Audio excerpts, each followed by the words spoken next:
نحمده ونصلي على رسوله الكريم أما بعد رب اشرح لي صدري ويسر لي أمري واحلل عقدة من لساني يفقهوا قولي۔ اللہ تعالیٰ کے فضل و کرم اور انعام سے دینی رہنمائی کی 20ویں مجلس میں حسب معمول منتخب مسائل پیش کیے جائیں گے۔ سبھی سامعین کی خدمت میں السلام علیکم ورحمۃ اللہ وبرکاتہ عرض ہے۔ جوابات پیش کرنے سے پہلے ہم سبھی سوال کرنے والے حضرات کے بہت مشکور ہیں کہ ان کی دلچسپی کی وجہ سے بہت سی ضروری معلومات سامعین کے سامنے آ جاتی ہیں۔ اللہ تعالیٰ انہیں بے حد جزائے خیر سے نوازیں۔ آج ایک سوال یہ آیا ہے کہ ہم نے سنا ہے کہ جو شخص درود شریف کے یہ الفاظ پڑھے جزا اللہ عنا محمدا ما هو اہلہ، جس کا ترجمہ یہ ہے کہ اللہ تبارک و تعالی نبی اکرم حضرت محمد مصطفیٰ صلی اللہ تعالی علیہ وسلم کو ویسے ہی بدلہ عطا فرمائیں جس کے آپ مستحق ہیں۔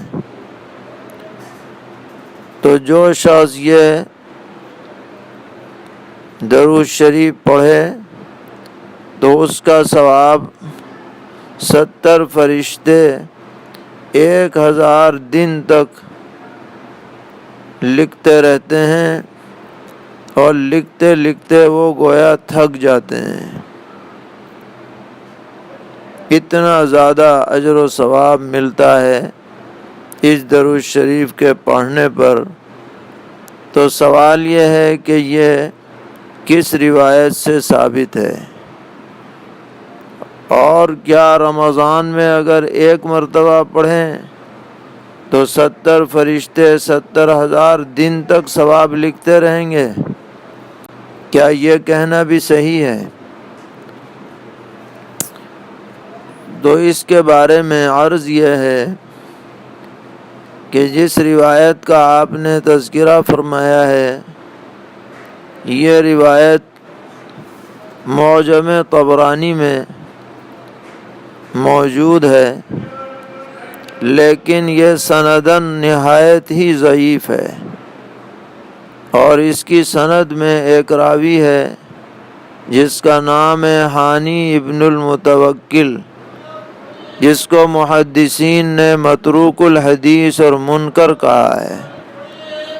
اس لیے اس جملے کو پڑھنے میں تو کوئی حرج نہیں ہے، دعا مانگنے میں بھی حرج نہیں ہے، درود شریف پڑھنے میں بھی حرج نہیں ہے، لیکن اس کی جو فضیلت لکھی ہے کہ 70 فرشتے 1000 دن تک لکھتے لکھتے تھک جائیں گے، اس فضیلت پر حتمی طور پر یقین کرنا یہ صحیح نہیں ہے، کیونکہ روایت بہت ہی ضعیف ہے۔ باقی اللہ تبارک و تعالی اس سے بھی زیادہ اجر و ثواب عطا فرما دیں، وہ اس کی شان کریمی ہے، اور جو اس میں مانگا گیا ہے اللہ تعالی سے پیغمبر علیہ الصلاۃ والسلام کی شان عالی کے بارے میں، وہ ہر مسلمان کو مانگنا چاہیے، اس میں کوئی دو رائے نہیں ہو سکتی ہے۔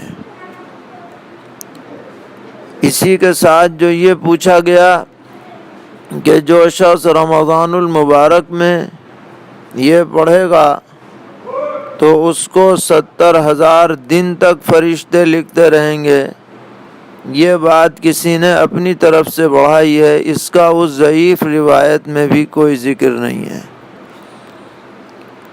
اور دوسری جو روایت ہے جو عام طور پر رمضان المبارک میں بیان کی جاتی ہے کہ فرض کا ثواب رمضان میں 70 گنا بڑھا دیا جاتا ہے، وہ روایت خود ہی سند کے اعتبار سے بہت کمزور ہے، جو حضرت سلمان فارسی رضی اللہ تعالی عنہ سے منقول ہے۔ اس لیے اس کمزور روایت سے استدلال کرتے ہوئے 1000 کو 70,000 کہنے کی بات بھی کوئی مضبوط اور پختہ بات نہیں ہے۔ ایسی باتوں کو پھیلانے سے احتراز کرنا چاہیے، اپنی طرف سے کوئی بات پیش نہیں کرنی چاہیے۔ اجر و ثواب کی تعداد یہ خالصتاً اللہ تبارک و تعالی کے اختیار میں ہے، وہ جس کو چاہیں جتنا چاہیں جیسے چاہیں عطا فرمائیں۔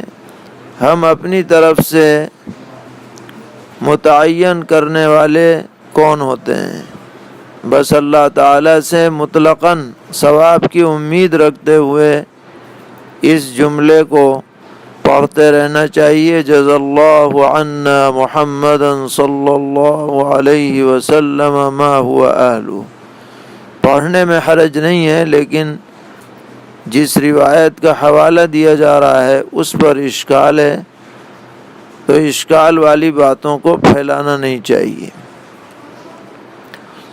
ایک سوال اعتکاف کے بارے میں ہے کہ اگر کوئی شخص مسجد میں معتکف ہے تو وہ مسجد کے خارجی حصے میں اذان دینے جا سکتا ہے یا نہیں؟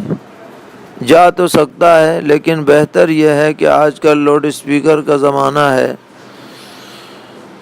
بسہولت بعافیت اگر ممکن ہو سکے تو باہری کمرے سے تار مسجد کے اندر لا کر اور مائک مسجد میں رکھ کر مسجد ہی کے اندر معتکف اذان دے، تاکہ کسی قسم کا شبہ اور شک اس کے اعتکاف میں نہ رہے۔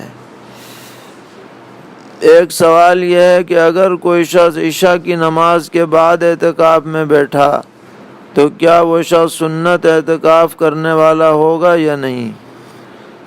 تو اصل وقت اعتکاف کا مغرب سے پہلے بیٹھنے کا ہے۔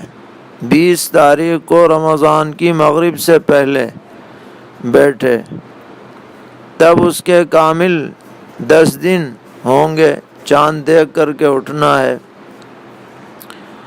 اب اگر وہ عشاء کے بعد بیٹھا ہے تو حضرت امام ابو حنیفہ رحمۃ اللہ علیہ کے نزدیک اس کا اعتکاف مسنون نہیں ہوگا، لیکن حضرت امام ابو یوسف رحمۃ اللہ علیہ کے نزدیک اعتکاف مسنون ہو بھی سکتا ہے، اس لیے اگر بیٹھ گیا تو اٹھے نہیں، اعتکاف مکمل کر لے، بہتر یہی ہے اس کے لیے۔ ایک سوال یہ پوچھا گیا، پہلے بھی آ چکا ہے، کہ مرد کے لیے گھر میں اعتکاف کا کیا حکم ہے؟ تو مرد گھر میں اعتکاف نہیں کریں گے، صرف مسجد میں کریں گے۔ ایک سوال یہ ہے کہ جمعے میں بیان کرنے کے لیے معتکف کسی دوسری مسجد میں جا کر بیان کر سکتا ہے یا نہیں؟ اگر جس مسجد میں یہ بیٹھا ہوا ہے وہاں جمعے کی نماز ہوتی ہے تو اپنے ہاں کی جمعہ کی نماز چھوڑ کر دوسری مسجد میں جاتا ہے تو اس کا اعتکاف ٹوٹ جائے گا، اور اگر اپنے ہاں جمعہ نہیں ہوتا اور دوسری مسجد میں ہوتا ہے اور وہاں پر جا رہا ہے جمعے کی نماز پڑھنے کی غرض سے، اور وہاں جا کر کچھ بیان بھی کر دیتا ہے اور پھر نماز کے بعد فوراً واپس آ جاتا ہے، تو اعتکاف اس کا باقی رہے گا۔ اور اگر اس نے اعتکاف کرنے سے پہلے زبان سے اپنے اوپر اعتکاف کو واجب کرتے ہوئے یہ شرط لگا لی تھی کہ میں ہر جمعے کو اعتکاف کے حالت میں اپنی مسجد سے اٹھ کر دوسری مسجد میں جاؤں گا تو پھر یہ اعتکاف اس کے اوپر واجب ہو جاتا ہے، اور واجب اعتکاف میں یہ استثناء کرنا کہ میں بیچ میں فلاں کام کروں گا، اس کی اجازت فقہا نے دی ہے۔ تو اگر کسی کو ایسی ناگزیر ضرورت ہو تو وہ نیت کرنے سے پہلے ہی بجائے سنت نیت کرنے کے واجب کی نیت کر لے کہ للہ علیہ ان اعتکف، یعنی اللہ کے لیے میں اپنے اوپر اعتکاف کو واجب کر رہا ہوں۔ یہ اعتکاف واجب بن نظر ہوتا ہے، اور اس میں اس طرح کی شرطیں لگانے کی گنجائش ہوا کرتی ہے۔ اسی کے تحت میں یہ بھی ہے کہ اگر وہ کہیں قرآن پاک سنا رہا ہے اور اعتکاف کرنا چاہتا ہے تو اعتکاف میں یہ نیت کر لے واجب کرتے ہوئے کہ میں بیچ میں قرآن سنانے جاؤں گا اور سنا کر کے آ جاؤں گا، تو بھی اس کا اعتکاف واجب ادا ہو جائے گا۔ اور اگر اس طرح کی نیت نہیں ہے، صرف سنت اعتکاف ہے، تو امام صاحب کے نزدیک سنت اعتکاف میں اس طرح کی شرطوں کی اجازت نہیں ہے۔ بعض دیگر ائمہ نے اگرچہ اجازت دی ہے۔ ایک صاحب نے پوچھا ہے کہ کوئی عورت اپنے معتکف سے باہر گھر کے صحن میں قائم کی جانے والی جماعت میں شریک ہو سکتی ہے یا نہیں؟ اگر وہ جائے گی اس جماعت میں شرکت کے لیے تو اس کا اعتکاف ختم ہو جائے گا۔ اپنے معتکف میں رہتے ہوئے صفیں وہاں تک آ رہی ہوں تو وہیں پر جماعت میں شریک ہو جائے، اس کی تو گنجائش ہے، لیکن معتکف سے باہر جا کر جماعت میں شریک نہیں ہوگی۔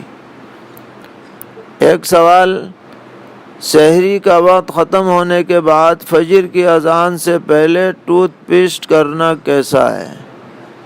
جواب یہ ہے کہ اس سے اگرچہ روزہ تو نہیں ٹوٹے گا لیکن مناسب نہیں ہے، کیونکہ اندیشہ ہوتا ہے کہ وقت بالکل ختم ہو جائے اور اس کے بعد ٹوتھ پیسٹ کی صورت پیش آئے جس سے کراہت آ جاتی ہے روزے میں۔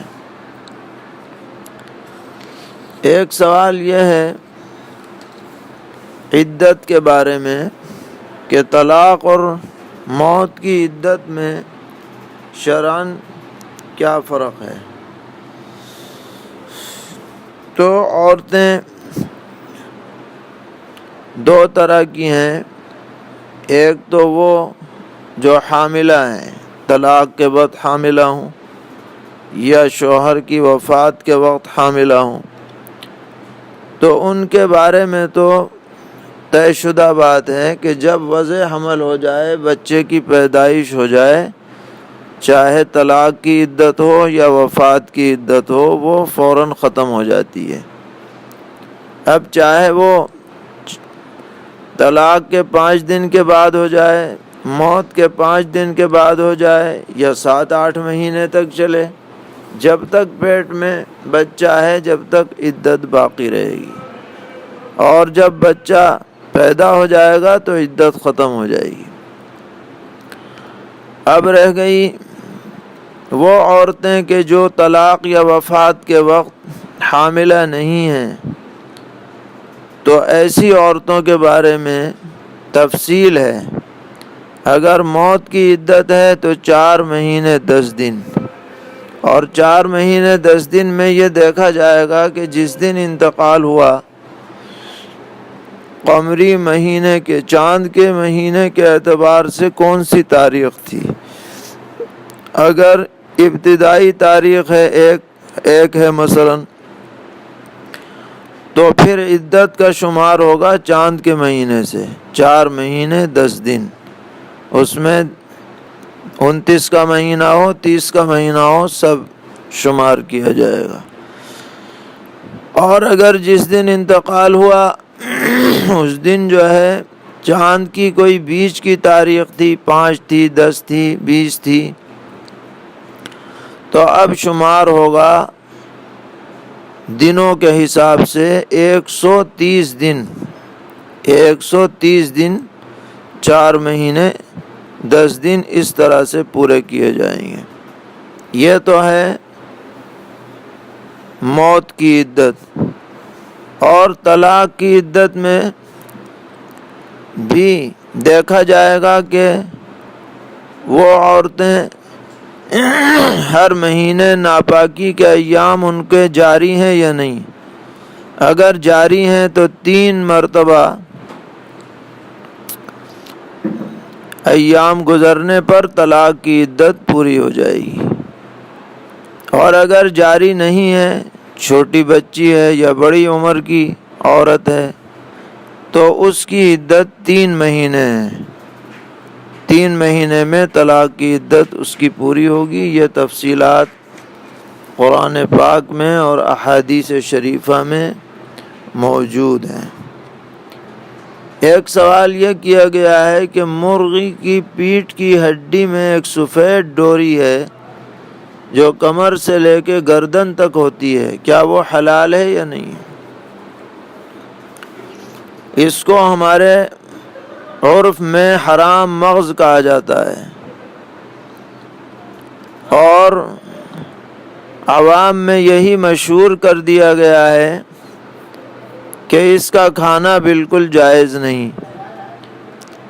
لیکن حدیث میں حلال جانور کے جو اعضاء حرام قرار دیے گئے ہیں وہ 7 ہیں۔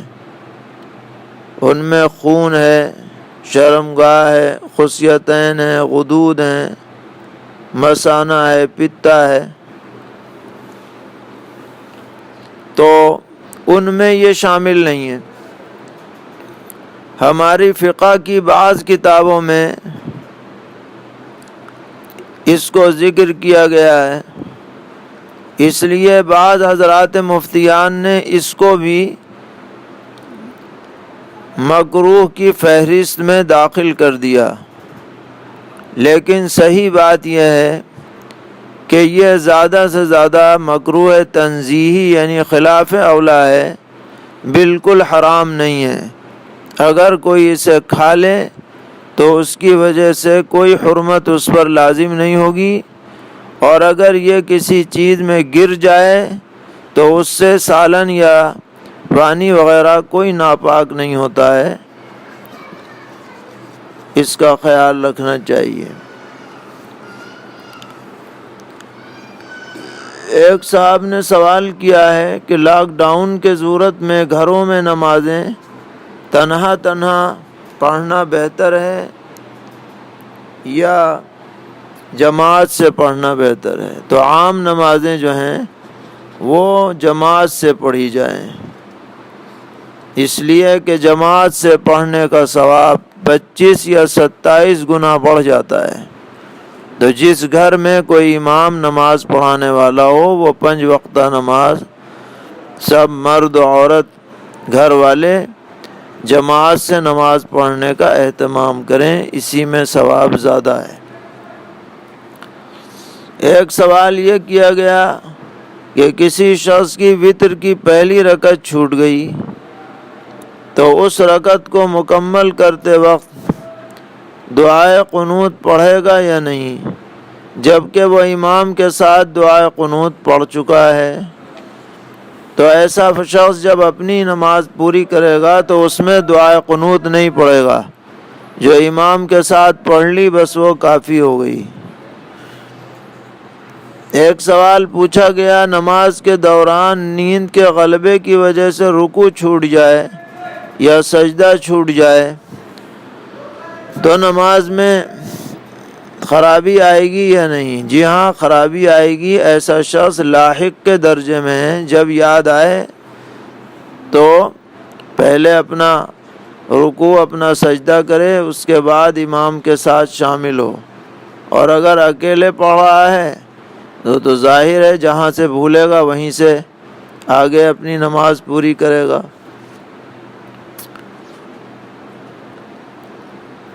ایک سوال یہ پوچھا گیا کہ حافظ قرآن تراویح کے دوران تشہد کی حالت میں اتحیات اور درود و دعا سے فراغت کے بعد اگلی رکعت میں پڑھے جانے والے قرآن کی مشق کر سکتا ہے یا نہیں؟ تو اچھی طرح سے خصوصاً حفاظ کرام کو یاد رکھنا چاہیے کہ نماز میں صرف قیام کی حالت میں قرآن پاک پڑھنا درست ہے۔ رکوع کی حالت میں، سجدے کی حالت میں، قومے کی حالت میں، جلسے کی حالت میں، قعدے کی حالت میں قرآن پڑھنا زبان سے درست نہیں۔ البتہ دل میں سوچتا رہے اذکار پڑھتے ہوئے کہ مجھے آگے کون سا رکوع پڑھنا ہے، تو دل میں سوچنے میں حرج نہیں، مگر خاموش نہ رہے، ویسے ہی دل میں اذکار پڑھتے ہوئے سوچتا رہے تو اس میں حرج نہیں، لیکن زبان سے قرآن نہ پڑھے۔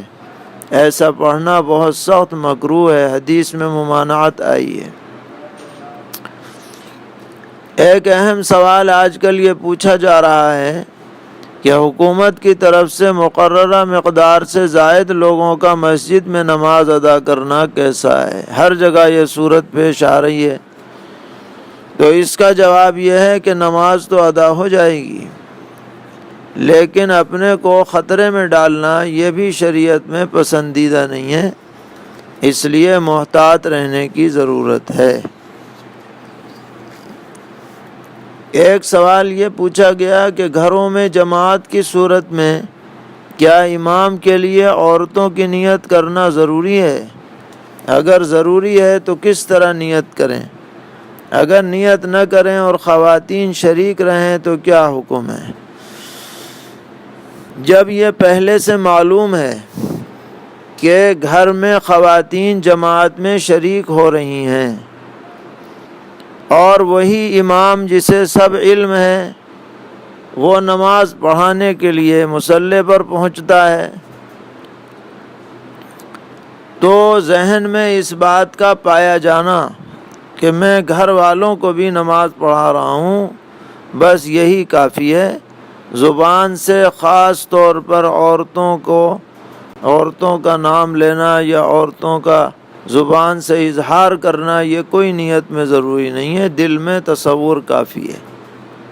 اس کے علاوہ ایک اور بات بھی لکھی ہے حضرات فقہا نے کہ اگر امام نے مطلقاً یہ نیت کر لی کہ میرے پیچھے جو بھی پڑھ رہے ہیں مرد ہوں یا عورتیں ہوں میں سب کی امامت کر رہا ہوں، تو بھی نماز درست ہو جاتی ہے۔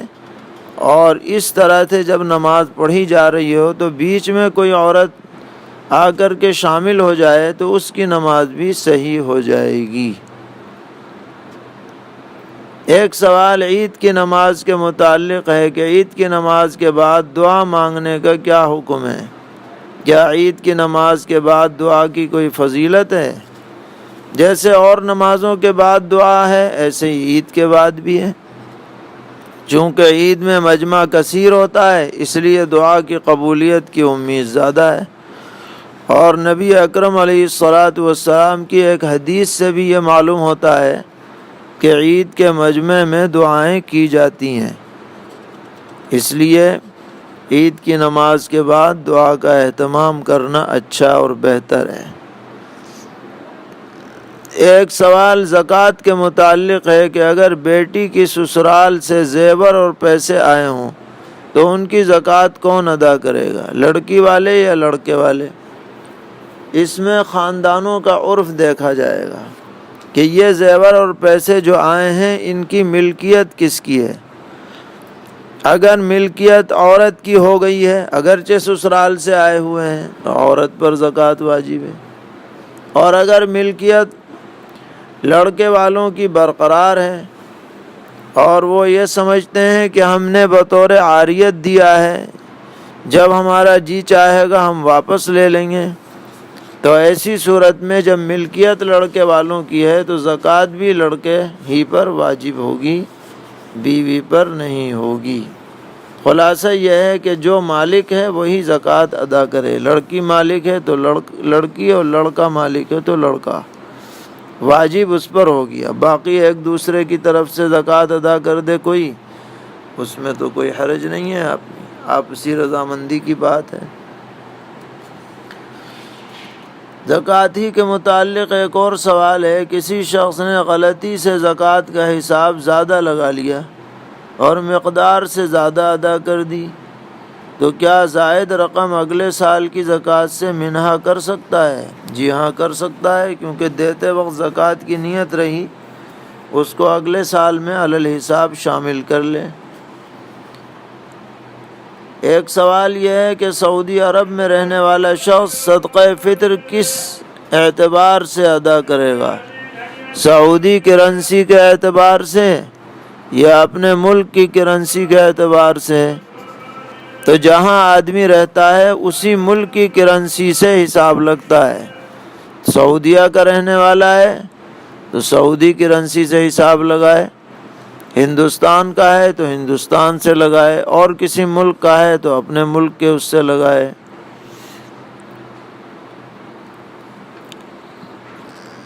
ایک سوال یہ ہے کہ ہم نے ڈیلر کو بطور شرکت پیسے دیے، لیکن معلوم نہیں ہے کہ ڈیلر نے وہ پیسہ کس زمین میں لگایا، تو کیا اس طرح پیسہ لگانا درست ہے؟ نیز جب تک زمین فروخت نہیں ہوتی اس وقت تک نفع نقصان کا بھی علم نہیں ہوتا، تو ایسی صورت میں اس رقم کی زکوٰۃ کیسے نکالیں؟ اس سوال کا جواب یہ ہے کہ جس ڈیلر کو آپ نے پیسے دیے ہیں اس سے آپ پوری معلومات حاصل کریں کہ وہ پیسے کس حالت میں ہیں۔ اگر اس نے ابھی تک کوئی زمین اس سے نہیں خریدی تو یہ پیسے آپ کے امانت ہیں اس کے پاس، اس لیے اس کی زکوٰۃ جتنے بھی وہ روپے ہیں اس کی زکوٰۃ آپ ادا کریں گے۔ اور اگر وہ کہتا ہے کہ میں نے فلاں زمین خرید لی ہے، تو اگرچہ وہ زمین بکی نہ ہو، موجودہ وقت میں اس کا جو وہاں زونل ریٹ ہو وہ ریٹ لگا کر کے اس کی قیمت پر زکوٰۃ واجب ہوگی، بشرطے کہ آپ نے یہ زمین بیچنے کے لیے خریدی ہو۔ اور اگر آپ نے اپنی رہائش کے لیے ڈیلر کو خریداری کی بات کی تھی تو کوئی بات نہیں، پھر تو آپ پر زکوٰۃ نہیں ہوگی خریداری کے بعد، لیکن جب تک خریدا نہ جائے پیسہ برقرار ہو تو زکوٰۃ آپ کے اوپر لازم ہوگی۔ ایک سوال یہ ہے کہ ایک شخص رمضان کی پہلی تاریخ کو حساب لگاتا تھا اور پھر تھوڑی تھوڑی رقم نکالتا رہتا تھا زکوٰۃ کی۔ اس سال اس نے 8ویں تاریخ کو زکوٰۃ کا حساب لگایا، تو پہلی تاریخ اور 8ویں تاریخ کے بیچ میں 40,000 روپے کا سامان آ گیا، تو کیا پہلے روزے کی مالیت سے حساب لگے گا یا 8ویں روزے کی؟ تو پہلے روزے کی مالیت سے حساب لگے گا، کیونکہ اسی دن آپ کا سال آپ کے بقول پورا ہو رہا ہے۔ ایک سوال یہ ہے کہ بڑی کمپنیاں جب کسی فرم کو لائسنس جاری کرتی ہیں تو سیکورٹی کے نام پر لاکھوں روپے ایڈوانس جمع کر لیتی ہیں، اور کمپنیاں کہتی ہیں کہ جب تمہارا کام بند ہوگا تو یہ رقم بھی تمہیں واپس دے دی جائے گی۔ سوال ہے کہ سیکورٹی والی رقم کی زکوٰۃ کون ادا کرے، کیونکہ یہ کچھ پتہ نہیں کہ کب کام بند ہوگا، تو اس رقم پر زکوٰۃ کسی پر واجب نہیں ہے، نہ کمپنی والے پر نہ اس آدمی پر جس سے پیسے لیے گئے ہیں، کیونکہ کہیں ملکیت نہیں ہے، کہیں ضمانت نہیں ہے۔ اللہ تعالی ہم سب کو دین پر استقامت عطا فرمائے، ہر طرح کی کجروی سے محفوظ رکھے۔ وصلی اللہ تعالی علی خیر خلقہ محمد وآلہ وصحبہ اجمعین برحمتک یا ارحم الراحمین۔